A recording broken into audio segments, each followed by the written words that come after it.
we've got many teams that are led by female advisors, but I think you have probably a much better perspective on this than I do. So let's talk about the next generation in no specific order. So I know you're very, very mindful of making sure that the next generation entertains the idea of becoming a financial advisor. We need it.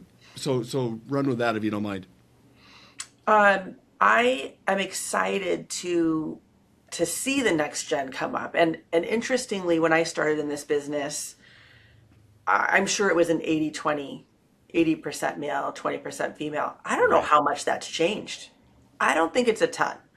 And I would contend that what a fabulous career for females to be able to build in flexibility in your career, to be able to utilize a multitude of skills that you have to deal with on a day-to-day basis, being a mom, all your other responsibilities, a daughter, a granddaughter, taking care of, so many people, but being able to use that analytical side too, and a lot of communication.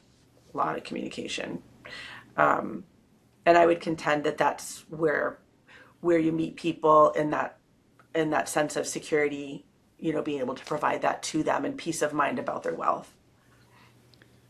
Well, I don't want to generalize, but I think especially in the last 5 years, advisors wear way more hats than they used to. So many, yeah. In terms of bedside manner, relationship management, what keeps you up at night, hopes, dreams, all of that. Agreed. And I'm not, again, generalizing, but our best teams, at a minimum, have a meaningful client-facing team member who is female that has dramatic impact on the nurturing of the relationship.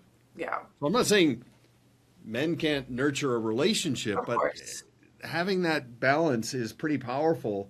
Now let's talk about, so you say 80-20. I didn't even think it was that high. I didn't think that 20% of the advisor community was female, but you're saying it is, or thereabouts? I think so. I think so. Okay. I know that I do not have to wait in line at the restrooms for conferences, and it's wonderful. Okay, that Concerts, is a KPI. yes. Conferences, no. Yeah. Going to a hockey game. Yeah. I've seen the lines of that for sure. Yeah. Right. Yeah. Okay, that's interesting. I like that flip.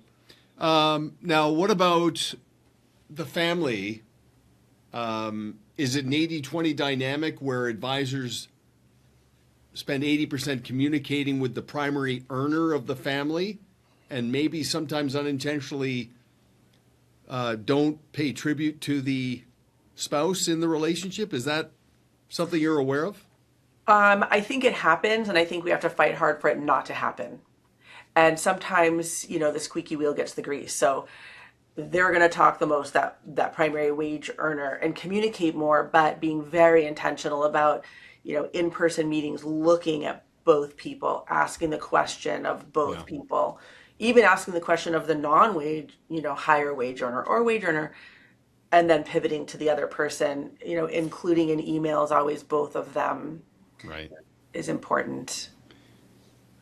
I've had many advisors who have told me in their own way that when they're meeting with a couple, when they talk about being goals-based and where do you see yourself in 5-10 years and what does financial independence means to you, and then on the agenda they write out form and say, I'd like to know what your goals are regarding your family, your occupation, your recreational interests, and your money. Yeah. But that is often sort of like a door opener to get both sides to participate, because I've had advisors tell me that as soon as they get into the jargon and the complexity of asset management, they lose somebody. Yeah. And then they don't come back for meetings because they're like, okay, this is just over my head, or I'm not interested, and I've got other stuff on my mind. But as soon as they go to form and being goals-based, there's a different energy. Have you seen that yourself? I have.